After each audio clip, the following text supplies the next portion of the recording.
Okay, it is now May 12 of 2025. Halalan ngayon, botohan na ng mga senador. Unfortunately, hindi ako makakaboto kasi last 3 year yung registration, hindi ko napansin, hindi ko inalala, so mali ko rin. Pero, vote wisely. Mahirap ng Pilipinas, wag natin pahirapan pa dahil sa mga hindi educated na boto, hindi rin research na boto, at yung mga nagvo-vote buying, no? I'm not really educated, like, hindi ako the information that I get really is like surface level. Pero bumoto kayo ng maayos para sa Pilipinas. Even though na nawawalan tayo ng pag-asa sa Pilipinas, wag na wag tayo mawawalan ng pag-asa sa sarili nating bayan. Kasi kung tayo mismo nawalan ng pag-asa sa bayan, din tayo mismo pumalpak sa sarili nating bayan. Gets ba yan? Okay? So, vote wisely. Anyway, that's not the whole point. The whole point is, grab a camera. Okay? Grab a camera. Any type of camera. Any type. Mapaganto. Mapa-cellphone man. Or like any sort. Okay? Mirrorless. Do it. Or, if you don't have the means, a journal. Any sort of notebook. Grab a pen. Document your life. Sulatan mo, take photos, take videos. Why? Because we only live one life. We only get this chance. Ito lang yung pagkakataon natin para mabuhay sa mundong to. Hindi naman talaga natin masasabi kung kailan tayo mamamatay, mawawala sa mundong to. So, why not leave something behind? For who? Para sa'yo. Para sa mga iba. Para sa mga tao nagmamahal sa'yo.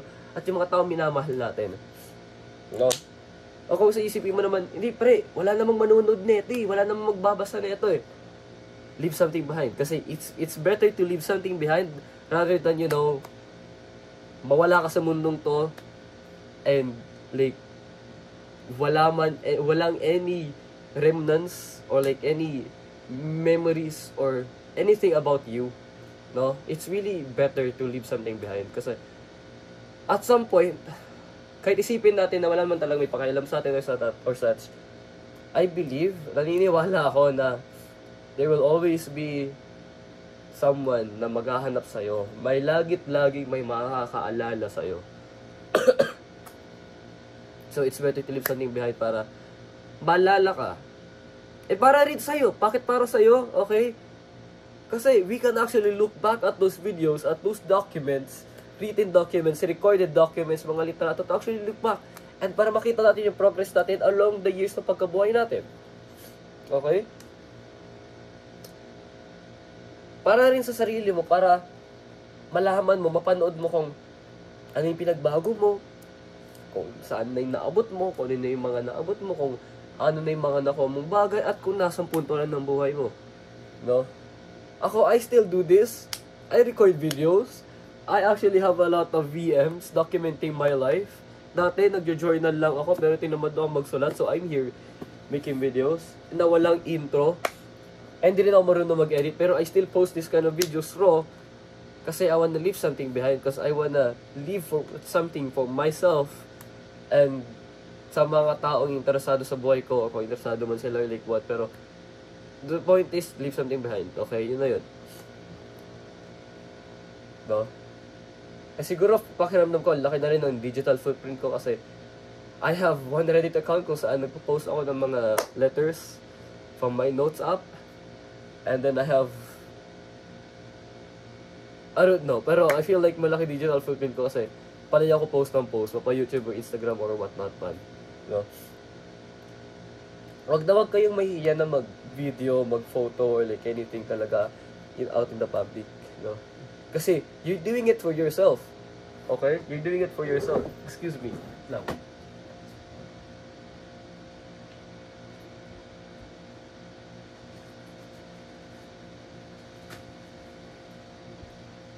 Isipon.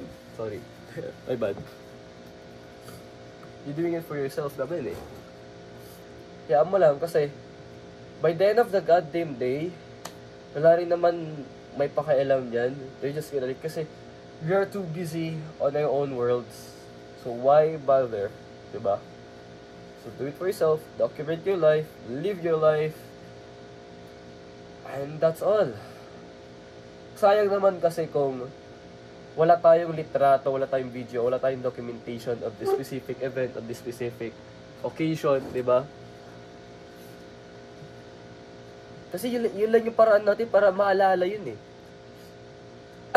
Emotions are temporary. We only feel these specific emotions pag nangyari itong specific occasion na to. After that occasion, we're not gonna feel that. And I feel like every specific emotion, every moment, every sensation we feel occasionally is specified for that occasion lang. And it can't be repeated, it can't be replicated to another. Kahit sabihin mo, hindi, the occasion na to, I felt happy. Kahit the occasion na to, I felt happy. Yeah, they're the same. Pero it felt different either way. It felt different at that time, it felt different at this time. Kaya, document it. Kasi it is really such a waste kung hindi. And the only way to actually remember yung emotions, yung sensation na naramdaman mo during that time, during that date, is when you actually have a photo of it, and then you actually take a closer look of it, and you ponder, you think, you just really try to remember every moment na nangyari sa isang single photo na yun.